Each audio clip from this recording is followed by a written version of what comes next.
IPL এর ইতিহাসে আগের সব রেকর্ড ভেঙে দিয়েছে এবারের মেগা নিলাম।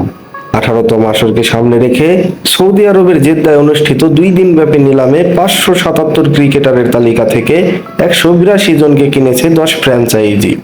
আজকের ভিডিওটি সব থেকে বেশি দামি 10 ক্রিকেটারের তালিকা নিয়ে। তালিকার শীর্ষ স্থানে অবস্থান করছে ঋষভ প্যান্ট। সমস্ত রেকর্ড ভেঙে দিয়ে প্যান্টকে কেনা হয়েছে 27 কোটি রুপিতে। তিনি লখনৌ সুপার জায়ান্টসের হয়ে মাঠ মাতাবেন। তালিকার দ্বিতীয় স্থানে আছে শ্রেয়াস আয়ার। আয়ারকে কেনা হয়েছে 26 কোটি 75 লাখ রুপিতে। পাঞ্জাব কিংসের হয়ে মাঠ মাতাবেন এই তারকা। তালিকার তৃতীয় স্থানে আছে ভেঙ্কাটেশ আয়ার। এই ক্রিকেটারকে কিনতে কলকাতা নাইট রাইডার্স 23 কোটি 75 লাখ রুপি খরচ করেছে। তালিকার চতুর্থ স্থানে আছে আর্শদীপ সিং। আর্শদীপকে কেনা হয়েছে 18 কোটি রুপিতে। পাঞ্জাব কিংসের হয়ে খেলবেন এই তারকা। তালিকার পঞ্চম স্থানে আছে যুজবেন্দ্র চাহাল। চাহালকে কিনতে খরচ হয়েছে 18 কোটি রুপি। পাঞ্জাব কিংসের হয়ে মাঠ মাতাবেন তিনি। ষষ্ঠ স্থানে আছে জস বাটলার।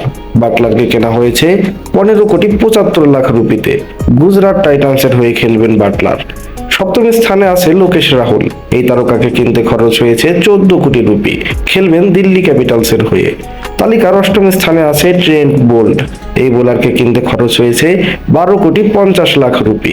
খেলবেন মুম্বাই ইন্ডিয়ান্সের হয়ে। নবম স্থানে আছে জফরা আর্চার। আর্চারকে কেনা হয়েছে 12 কোটি 50 লাখ রুপিতে। খেলবেন রাজস্থান রয়্যালসের হয়ে। তালিকার দশম স্থানে অবস্থান করছে জস হ্যাজলেউড। হ্যাজলেউডকেও 12 কোটি 50 লাখ রুপিতে কেনা হয়েছে। খেলবেন রয়্যাল চ্যালেঞ্জার্স বেঙ্গালুরুর হয়ে। এবারের আইপিএলে সব থেকে দামি 10 ক্রিকেটারের মধ্যে প্রথম 5 জনের সারিতে বিদেশি নেই একজনও। তবে প্রথম 10 জনের মধ্যে 4 জন বিদেশির অবস্থান আছে।